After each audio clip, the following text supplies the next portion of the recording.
Well, we've been hearing a lot about vaccines, and there might be some confusion out there about recommendations. And joining us today, we've got Kier. She is, of course, with Ohio Northern University School of Pharmacy, and she is a professor of pharmacy practice and director of drug and health information, preventative care specialist, works with HealthWise. Just a lot of things she does at Ohio Northern. So thanks for joining us, Karen. Thanks for having me. Okay, so first let's talk about, we've had these meetings with the federal government, CDC, and the health secretary, and what is your take on that, and what should we take from it? Right. So there's been a lot of changes going on there. They just added new members to the ACIP, and for the first time we have some nurses and pharmacists on the committee as well. Now, the committee started out talking about vaccines, and they did a lot of things looking at the evidence, and I think they've come up with some fairly good recommendations, not quite the same as we had before, but not as many changes as I think sometimes it may appear.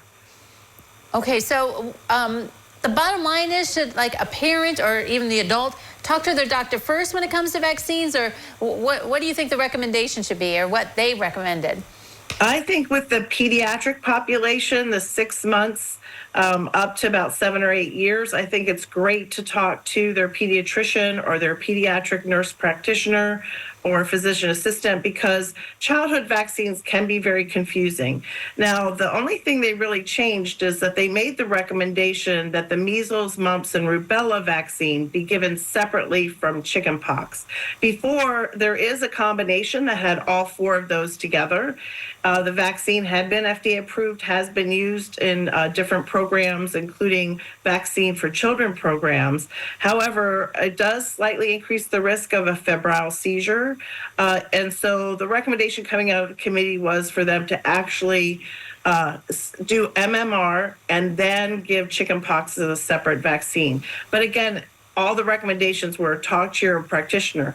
Now, if they're above the age of 8, talk to your nurse, your pharmacist, your physician, and your healthcare provider to get good recommendations, especially related to the COVID vaccine, because now there's a high-dose COVID, the regular COVID, and the recommendation out of the ACIP meetings was to have shared clinical decision-making with your healthcare provider before getting the COVID vaccine. So 65 and up is a recommendation. And then if you have any other disease states below the age of 64, like asthma, for example, that would put you at a higher risk, talk to your providers and see what's the best recommendation for you for getting the COVID vaccine.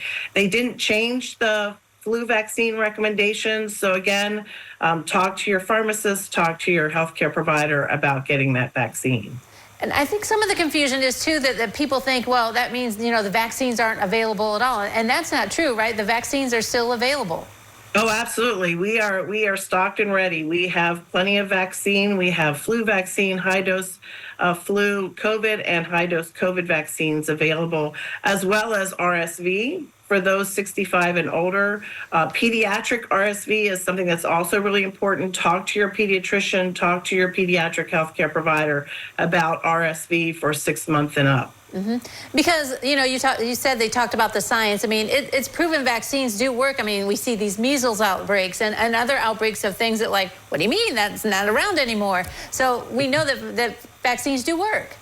Yes, they do, absolutely do. And one of the things in Ohio right now is the Department of Health is reporting increase in flu cases.